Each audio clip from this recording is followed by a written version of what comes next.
They called me soft. They called me passive. They smiled over my shoulder and traded promotions while I nodded politely.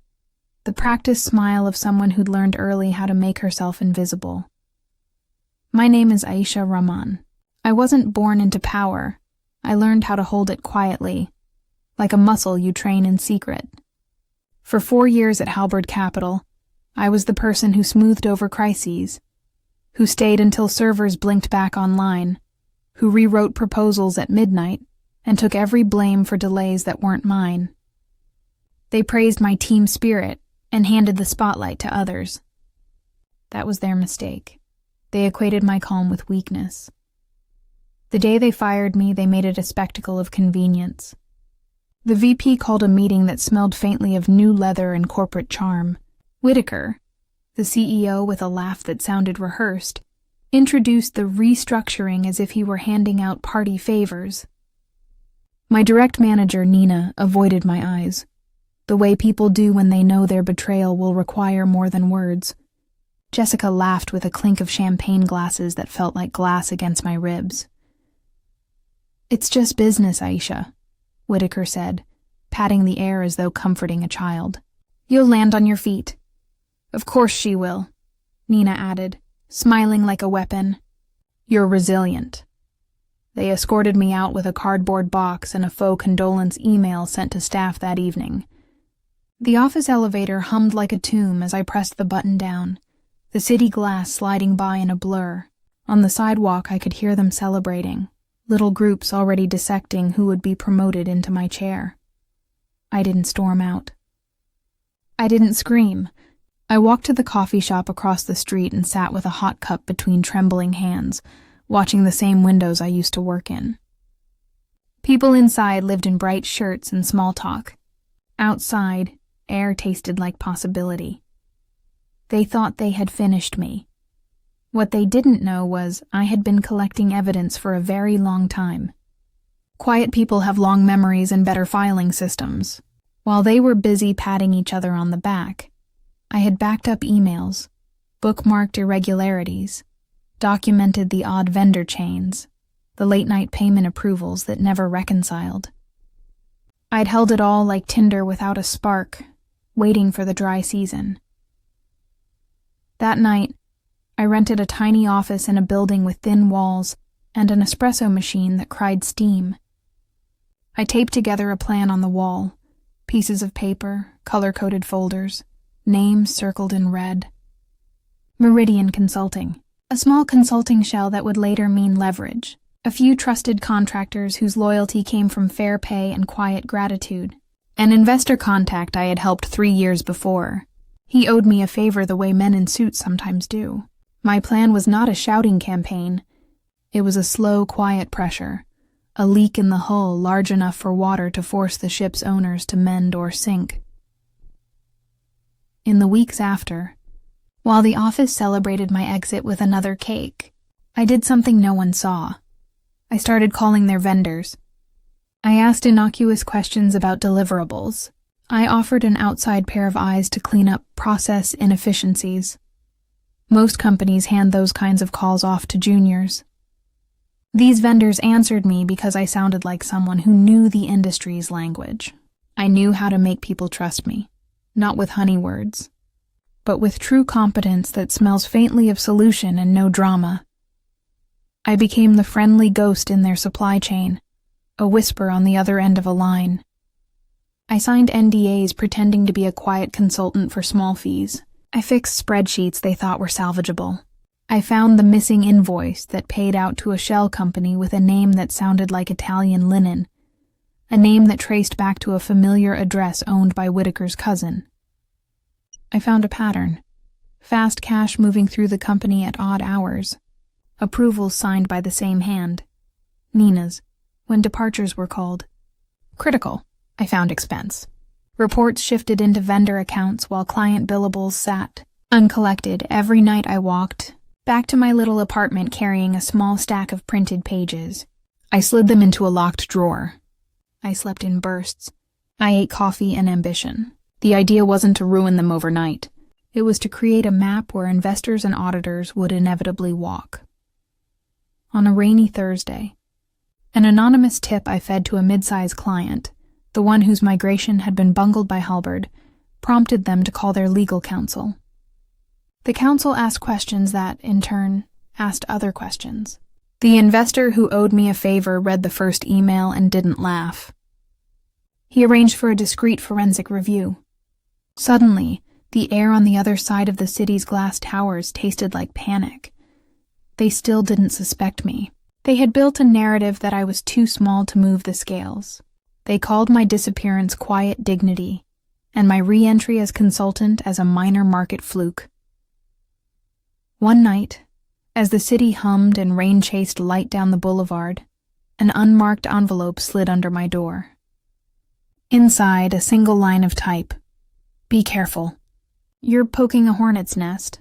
No signature, no threat, just a warning. I folded the paper and put it in the drawer with the rest of my evidence.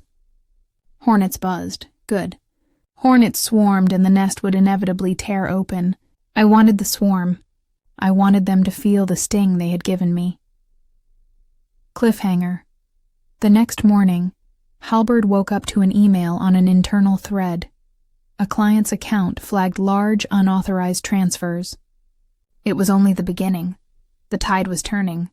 But someone else, someone dangerous, had noticed the tremor and was already moving to strike before my plan could complete. Who would that be, and what would they do to stop me? The email that set everything in motion looked tiny in the inbox. Subject line: Q3 billing mismatch. Urgent. I had planted it through a trusted contact at a client company. Just a nudge, a breadcrumb. The response rippled fast. Halberd's compliance team pinged Nina in the night. Nina forwarded it with a curt, "on it," and a string of sleepy replies. The forensic team called Halberd's head of accounts at 8 a.m., and by 9, the internal audit alarm bells were already ringing. Whitaker convened the crisis room, the same way he used to call all hands for a product launch. They paced, they demanded spreadsheets, they blamed the vendor teams. I watched it all from my small office, a quiet smile tightening. I didn't gloat. Gloating is a clumsy habit. I preferred the cold satisfaction of watching dominoes align. Then the unexpected happened, and I felt the ground shift. A woman from the legal department, Elise, called the investor who had authorized the forensic review. Elise was the sort of lawyer who preferred subpoena fonts and ironclad timelines. You'd think she would be cool. But the investor's reply had a single, blunt sentence. We see a discrepancy in the chain. Who provided the lead? Elise's fingers hovered. That was a question that could trace tools back to the hammer, and hammers can point suspicious eyes at small, rented offices. Halberd's in-house counsel started asking pointed questions about who had flagged the issue. Nina, sweating, began mentioning outside interference at open meetings. Whispers of sabotage, of corporate espionage, started to flow. Someone had looped in law enforcement quietly, not for arrests, but for preemptive protection. That was when I realized I had touched a nerve sharper than I'd thought. Their reaction was no longer managerial. It was animal. They smelled a threat and they crouched to pounce. Then came the knock on my door. It was late. Rain still clawed at the window. I half expected Nina or one of Whitaker's men. Instead, a courier in a neutral jacket handed me a thin manila envelope with no return address. Inside, a single USB drive sat on a square of tissue paper. No note. No explanation. I plugged the drive into my laptop, hands steady though my chest pulsed. The first file that opened was a spreadsheet with a list of names and phone numbers. All Halberd vendors, with notations in shorthand. And beneath it the words, "We know someone is poking." My calm cracked for a moment. Whoever had sent this wanted me to know one thing. I wasn't the only one who could play in the dark. For a flicker of fear, I considered burning it all down and disappearing, but I folded the drive into a sealed envelope and put it with the rest. If someone else was watching, that might work to my advantage. Competing predators can blind each other. In the following days, the pressure increased. Halbert's PR sent out calming statements. Nina started making unforced errors. Signed memos that contradicted earlier replies, an email promising overnight transfers she never authorized. The board called a town hall. Employees whispered about security breaches and hostile actors. My quiet channels, most of them, were still intact. I could hear the panic like a bass line in a bad song. And then, in a move that surprised me, Halberd did something desperate. They called in a third-party investigator, a big firm with a reputation for aggressive counter-surveillance.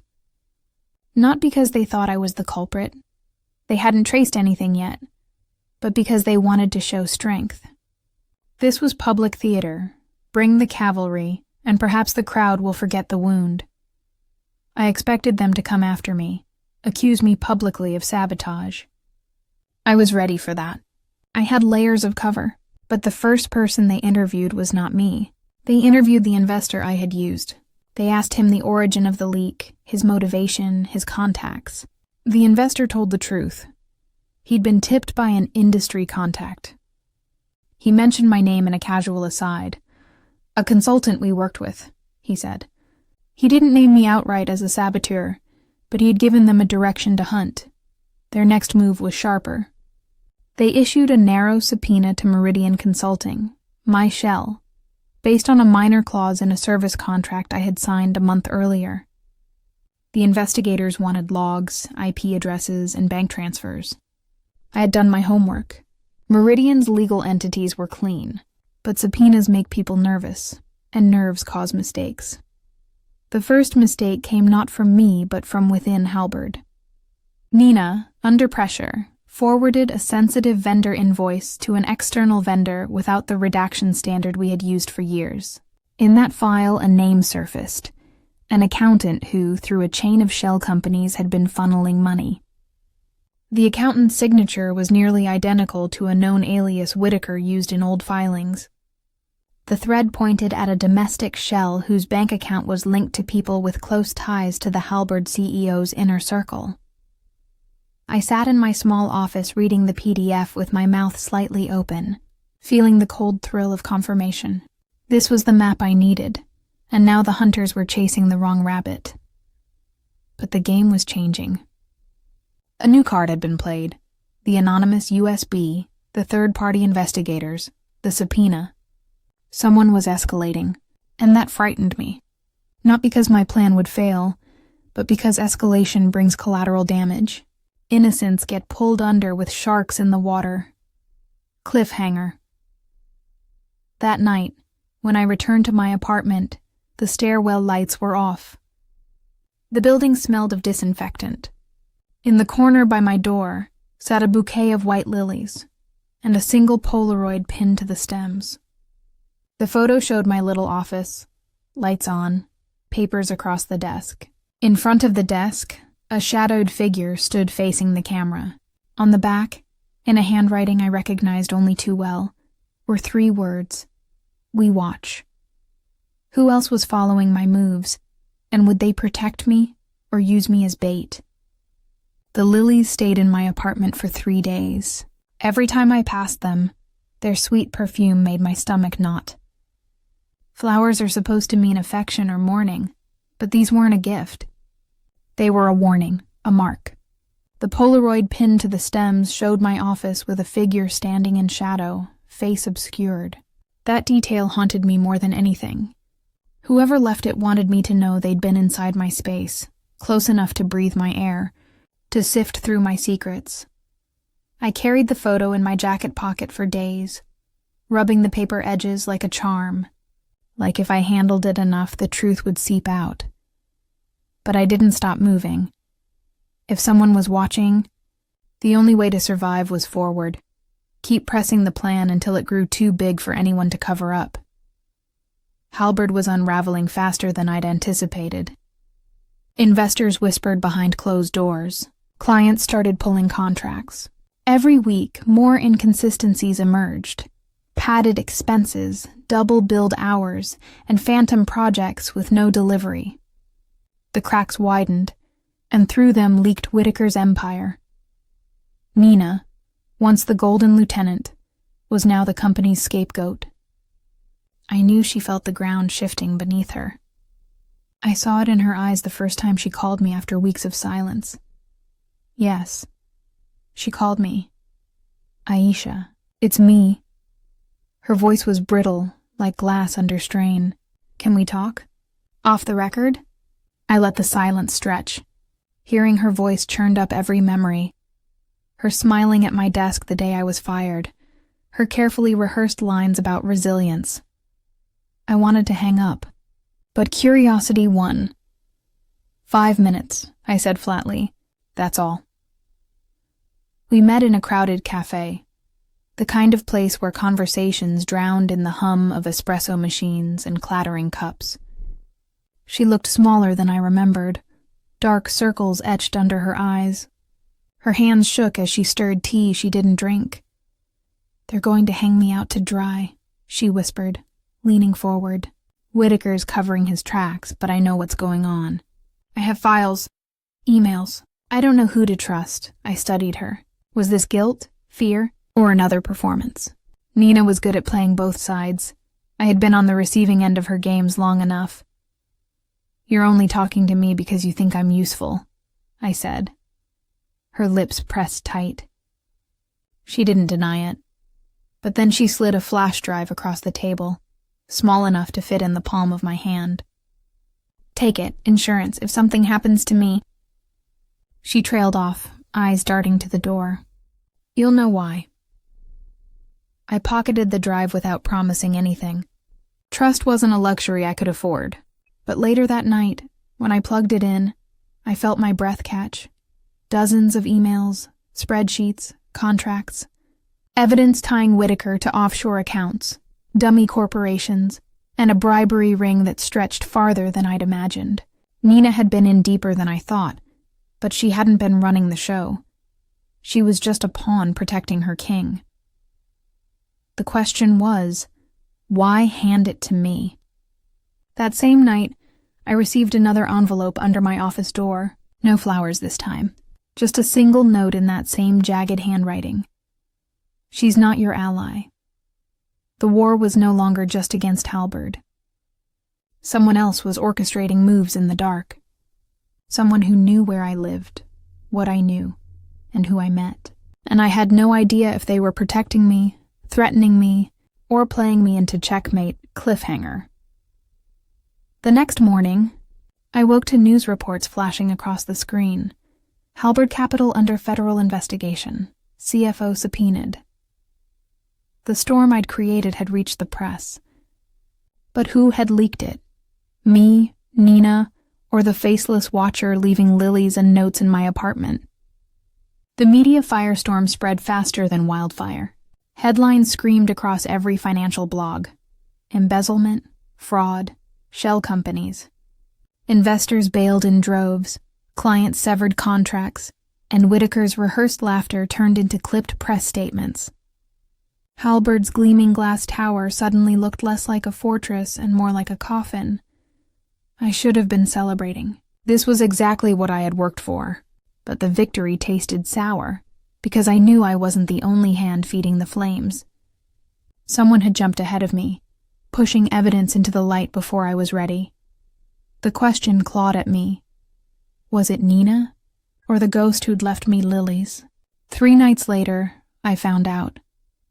I was walking back to my office after midnight, the city soaked in a drizzle that turned neon signs into rivers of color. My footsteps echoed in the empty hall when I saw a shadow already waiting by my door. A man leaned casually against the wall, a cigarette glowing between his fingers.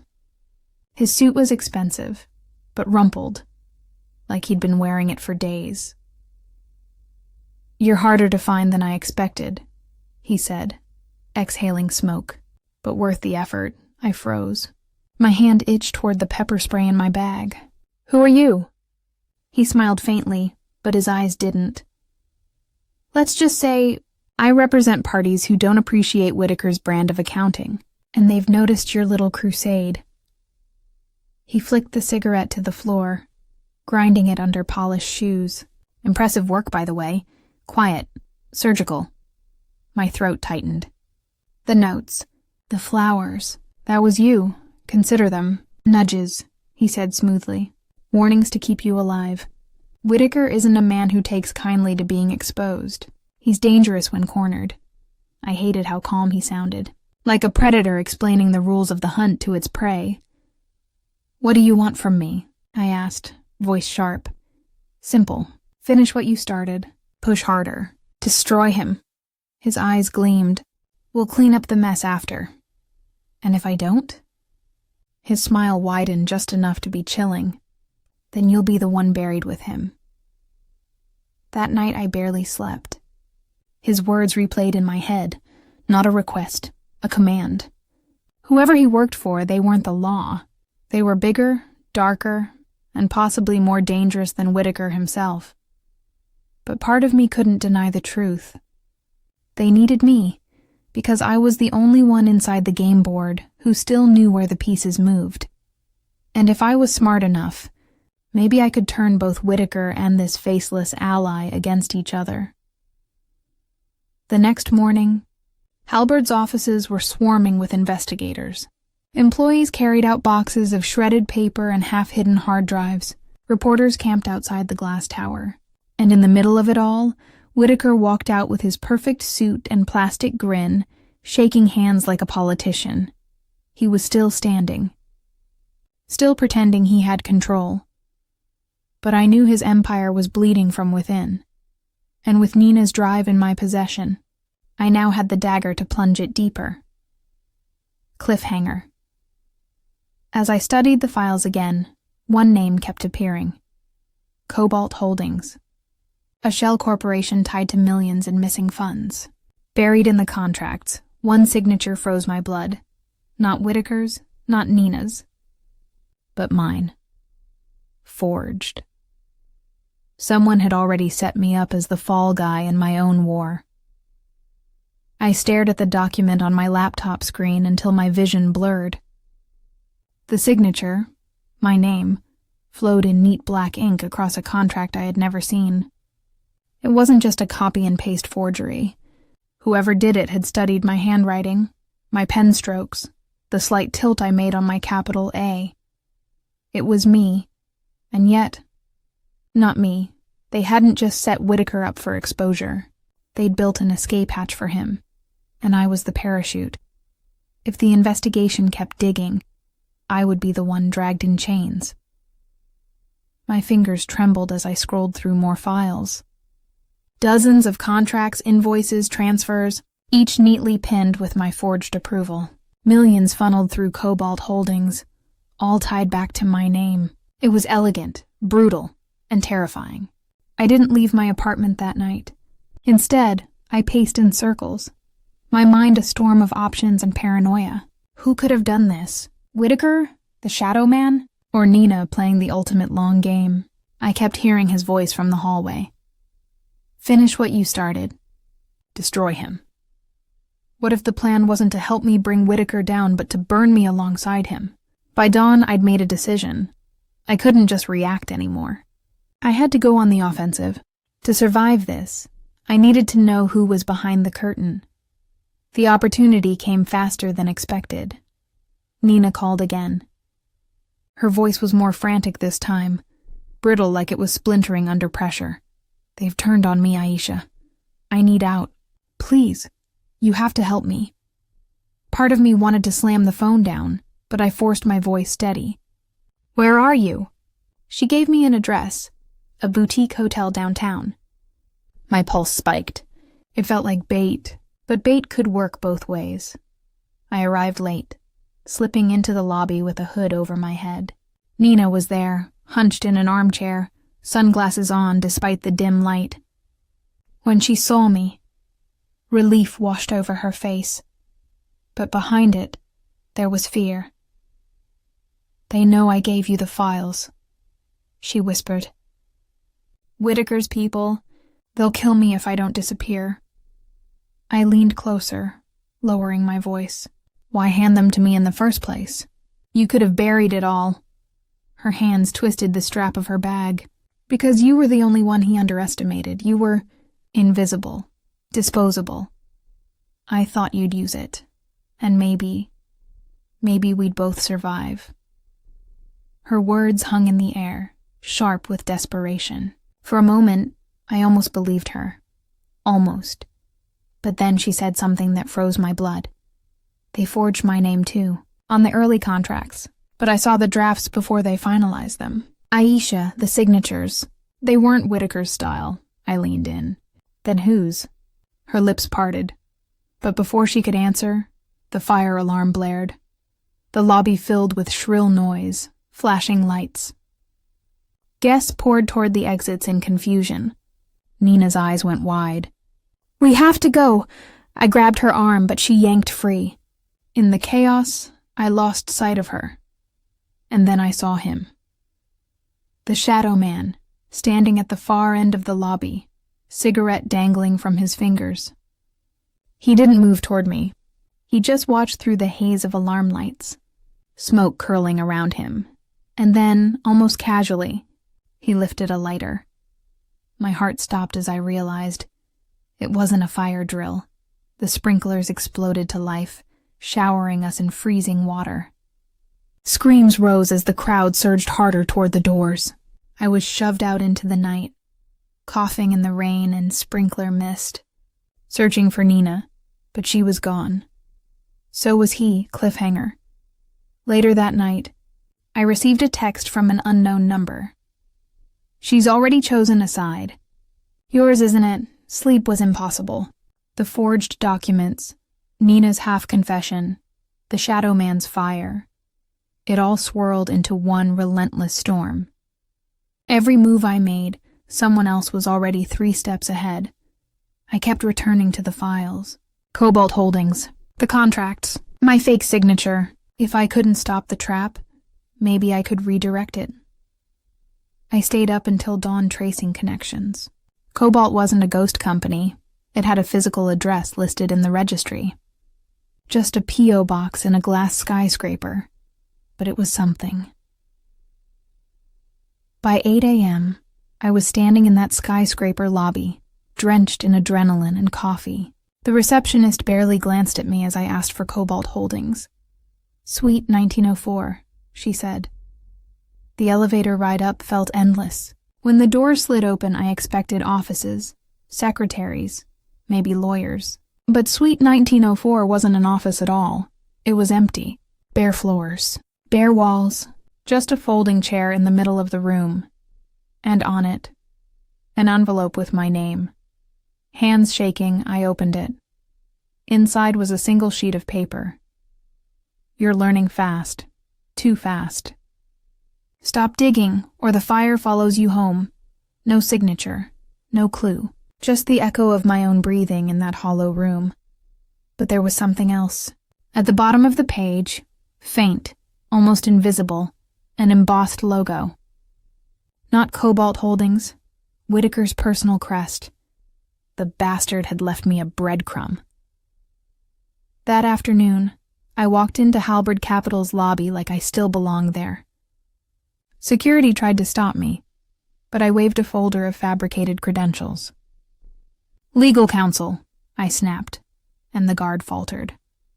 Upstairs, Whitaker's office was as pristine as ever, walls lined with awards, glass desk polished to a mirror shine. He looked up when I entered, irritation flickering across his perfect features. "Aisha," he said smoothly, as if we were old friends. "You really should learn when to quit." I slammed the forged documents on his desk. "You set me up." He leaned back in his chair, steepling his fingers. "Correction, I covered my bases. If you insist on playing detective, don't be surprised when you find your own fingerprints on the crime scene." My nails dug into the folder. "And Nina?" Whitaker's smile was reptilian. "Collateral. She was never built for this world. But you might be, if you stop fighting and start listening." He leaned closer, lowering his voice. "There's a bigger game here, Aisha, one you don't understand. And if you keep pushing, you'll burn before you ever touch me." For the first time, I saw a flicker of something in his eyes. Not arrogance, but fear. He wasn't just fighting me. He was fighting someone else. Cliffhanger. As I left his office, my phone buzzed with another unknown message. Good girl. Keep him scared. We'll handle the rest. The shadow man wasn't done with me. He was steering me straight into Whitaker's collapse. I didn't leave Whitaker's tower the same person I walked in. Something in his expression haunted me. Fear. Genuine fear. This wasn't just about him anymore. There was something larger, a storm swirling above us both, and I was the pawn being tossed around in its winds. On the subway home, my phone buzzed again. Another unknown number. You did well today. Keep him unsettled. The more desperate he gets, the faster he falls. I stared at the words, bile rising in my throat. Whoever they were, they thought I was on their leash. I typed back, "Who are you?" The dots blinked. Then the reply, "We're the future. Choose wisely, Aisha. With us you survive. With him you burn. No name, no hint. Just control." I shoved the phone in my pocket and got off 3 stops early. I needed space to breathe, to think, but paranoia shadowed every step. Was I being followed? Watched? Or was that just my own spiraling? That night I laid everything out on my floor. The forged files, Nina's warnings, Whitaker's words, the anonymous messages. A web of betrayal. 3 sides emerged. Whitaker. Ruthless. Untouchable, now suddenly afraid. Nina. The broken ally. Or the perfect double agent. The shadow man and his future. Faceless. Manipulative. Watching me like a hawk. And in the middle of it all, I realized then, I didn't need to trust any of them. I just needed to play them against each other until they tore themselves apart. The opportunity came the next morning. Nina called again, this time from a burner number. Her voice was raw, shaking. They tried to grab me last night. I barely got away. Aisha, please. I have nowhere else to go. I could hear muffled street noise behind her, traffic horns and sirens. She wasn't lying about being on the run. I hesitated. Every instinct screamed to cut her off. But another thought whispered, a pawn can still knock down a king if played right. Meet me, I said flatly. But not in public. Too many eyes. I chose the old print shop near my childhood block, abandoned for years, dust thick on every surface. It was neutral ground. When she arrived, she looked worse than before. Her hair disheveled, clothes wrinkled, eyes hollow. She wasn't the polished insider anymore. She was prey. I swear I didn't know they'd pin it on you, she said immediately, desperation pouring out of her. I thought you were safe. I studied her trembling hands, the way she couldn't quite meet my eyes. Then tell me the truth, Nina. Who forged the signatures? If not Whitaker, then who? She hesitated in too long, and in that pause I saw it, the flicker of guilt, the shadow crossing her face. It was them, she whispered finally, the people behind Whitaker. The ones who gave him everything. They needed scapegoats, and we were perfect. Her words made sense, too much sense, and yet it felt rehearsed. That's when I knew. Nina wasn't just a victim. She was a messenger, feeding me just enough truth to keep me dancing. Cliffhanger. Before I could press her further, the windows shattered, masked men flooding into the shop with silenced weapons. Someone had led them straight to me. Glass rained down like daggers. The first masked man lunged through, weapon raised. Instinct took over. I grabbed Nina and shoved her behind the counter. Gunfire hissed through the dust. My ears rang as I crawled for cover, heart pounding like a war drum. One of the men shouted, "Take her alive!" Alive, that single word jolted me. Whoever sent them wanted me breathing, which meant I still had value. Using the chaos, I snatched a shard of broken glass from the floor. As a shadow loomed over me, I slashed upward, catching his arm. he cursed, stumbling back. I rammed my shoulder into his gut and bolted for the back door, dragging Nina with me. We spilled into the alley, gasping, sirens wailing in the distance. I ran until my lungs burned, ducking into side streets, weaving through trash-strewn corridors. Finally, in the hollow of an abandoned stairwell, we collapsed. Nina clutched my arm, tears streaking through dirt on her face. They'll never stop, Aisha. Not until we're erased. Her fear seemed real, but so did the memory of her hesitation earlier. I yanked my arm free. You led them to me. Her head snapped up, eyes wide. No, I swear I didn't. Then how did they know where we were? I hissed. That shop's been dead for years. Only you and I knew to meet there. She opened her mouth, but no words came. Just silence, and that silence was the loudest confession of all. I stood, shaking. You played me from the start. Fed me just enough to keep me useful. You're working for them. Nina's face crumpled. No, Aisha, please. But before I could demand more, headlights flared at the end of the alley. A black car slid to a stop. The rear door opened, and out stepped the shadow man. Smoke curled from his cigarette, his smile faint but razor-sharp. Well done, he drawled, eyes flicking between us. She lasted longer than I thought, but you finally saw through her. That makes you interesting. He gestured to the car. Come with me, Aisha. It's time you stop surviving and start winning. Nina scrambled forward, clutching my wrist. Don't. He'll destroy you like he destroyed me. The shadow man's gaze hardened. Choose, Aisha, the traitor who sold you out, or the man who can give you power. My breath caught in my throat, two outstretched hands, one stained with betrayal, the other dripping with danger, and I had to decide. Cliffhanger. With both sides watching, I whispered one word, but not the one either of them expected. The alley seemed to freeze. Headlights glaring, smoke hanging in the air, Nina clutching my arm, the shadow man waiting with his wolfish grin. Two choices, both poison. But I'd already swallowed poison once, and I wasn't about to do it again. I looked at Nina, then at him, then whispered one word. Neither. Their faces shifted, confusion first, then anger. But before either could move, I slipped my phone from my pocket and raised it. The screen glowed, a red dot blinking. Smile, I said coldly. You've both been on live stream for the last 10 minutes. Nina's face drained of color. The shadow man's cigarette stilled. Impossible, he muttered, eyes narrowing. Not impossible, I replied. Calculated. I let Nina pick the meeting place. I let you find me.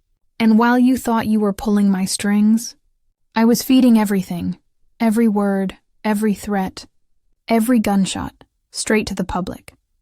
3 blocks away, a journalist friend of mine was running a live feed from her encrypted site, broadcasting everything. My helplessness had been my camouflage, but the truth had been recording every interaction since this nightmare began. Whitaker's fear, Nina's hesitation, the shadow man's arrogance, all of it spilling online like gasoline on fire, and now the match had been lit. The shadow man's jaw tightened. He flicked his cigarette into the gutter, stepping closer. You think anyone will believe you? We'll erase it before it spreads. Too late, I said evenly. The sights mirrored across dozens of servers. The more you try to erase it, the faster it multiplies. By now, half the city has seen your face. Nina's voice cracked, desperate. Aisha, please. If he goes down, I go down too. I didn't want this, but I cut her off. You chose your side the moment you betrayed me. Now you can deal with the fallout. Sirens wailed in the distance, growing closer. For the first time, the shadow man's confidence faltered. He raised his hands slowly, mock applause echoing in the alley. Clever girl. But this isn't the end. The game doesn't stop because you flipped the board. Maybe, I said, heart hammering. But tonight, you lose. Cliffhanger. Just as police lights painted the alley blue and red, the shadow man leaned in and whispered something that made my blood run cold. "You think you've crushed us. But you were never fighting me. You were fighting something much bigger, and it's already inside your world." The police swarmed in, uniforms shouting, weapons drawn. Nina screamed as she was dragged away, still begging for me to save her. The shadow man didn't resist. He let them cuff him, his smirk never fading, his words still echoing in my skull. Something bigger. Already inside your world. I wanted to believe it was just another bluff, another layer of psychological warfare. But deep down I knew better. Still that night, as I watched the footage go viral, the comments flooding in, the news outlets replaying the scenes of corruption, betrayal, and shadowed threats, I felt something I hadn't in months. Power. They had stripped me down, humiliated me, treated me like a pawn.